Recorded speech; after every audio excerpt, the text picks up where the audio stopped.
एक समय की बात है। राजा अकबर का दरबार लगा हुआ था। दरबारी अपने अपने फरियाद लेकर आ रहे थे। दरबार खत्म होने के बाद सभी अपने घर को गए। अकबर ने बीरबल से कहा, बीरबल, आज दोपहर का खाना तुम मेरे साथ ही खाओगे। और दोनों खाना खाने के लिए गए।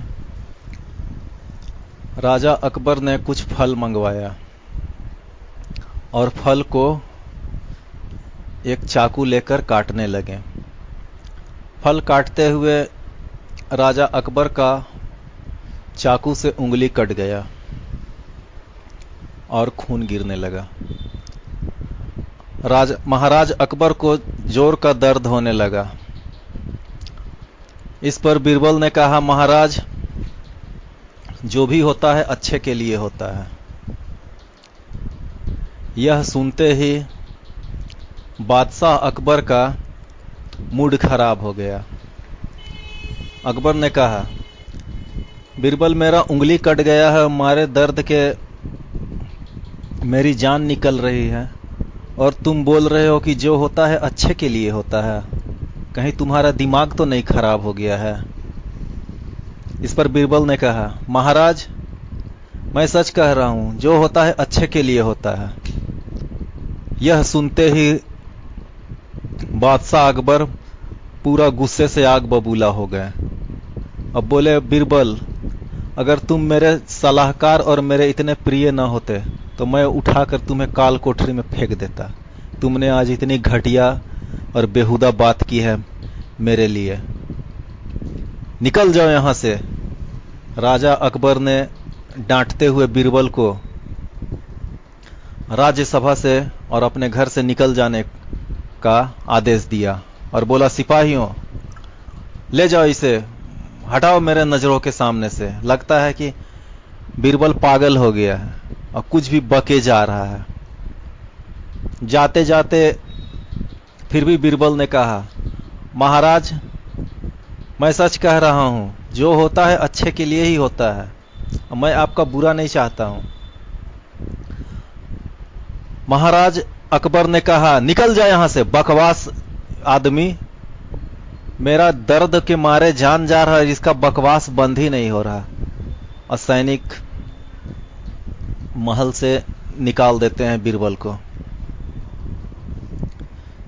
2 दिन के पश्चात महाराज अकबर शिकार खेलने के लिए एक घनी जंगल में जाते हैं। उनके साथ बहुत सारे सैनिक थे। घने जंगल में जाने पर एक भयंकर तूफान आ जाता है और उस तूफान में सारे सैनिक और महाराज इधर उधर सारे भटक जाते हैं। घोड़ा कहीं चला जाता है, सैनिक कहीं, महाराज कहीं गिरे हुए हैं। किसी का कोई अता पता नहीं है। उस घने जंगल में आदिवासी कबीले रहा करते थे। जब तूफान थमता है तो कुछ आदिवासी कबीले वाले महाराज को गिरा हुआ देखते हैं और उन्हें उठा करके ले जाते हैं।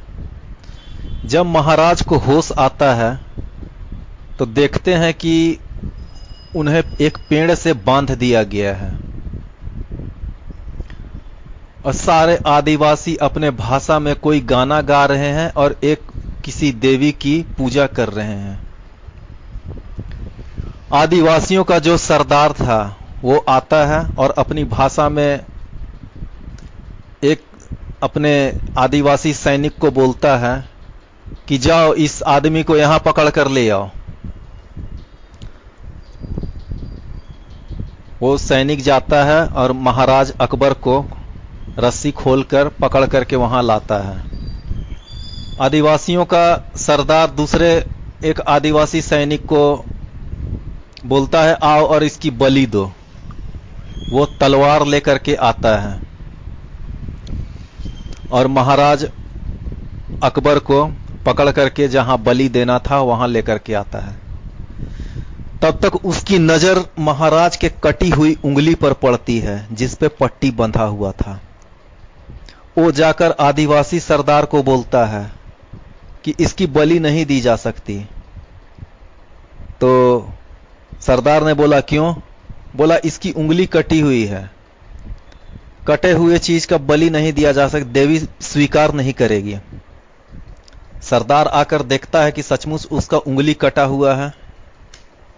वो बोलता है छोड़ दो, और आदिवासियों का सरदार महाराज अकबर को बोलता है जाओ, आज तुम बच गए क्योंकि तुम्हारी उंगली कटी हुई है, अन्यथा आज हम तुम्हारी गर्दन काट करके देवी को चढ़ा देते। और आदिवासियों का सरदार धक्का मार के अकबर को वहां से भगा देता है, बोलता है भाग यहां से, तेरा कोई काम नहीं है। इस प्रकार महाराज भटकते भटकते कई दिनों के बाद अपने राज्य महल में पहुंचते हैं। जब राज्य महल में पहुंचते हैं तब उनको बीरबल की बात याद पड़ती है कि बीरबल ने कहा था उंगली कटने पर कि महाराज जो होता है वो अच्छे के लिए होता है। और महाराज ने बहुत ही अपमानित कर बीरबल को राज्यसभा से निकाला था। इस पर महाराज को बहुत ही अफसोस होता है और महाराज खुद बीरबल के घर जाते हैं और बीरबल को मनाकर राज्यसभा में ले आते हैं और उन्हें फिर से अपना सलाहकार नियुक्त करते हैं और बीरबल से माफी भी मांगते हैं। तो दोस्तों यही था आज का कहानी। धन्यवाद।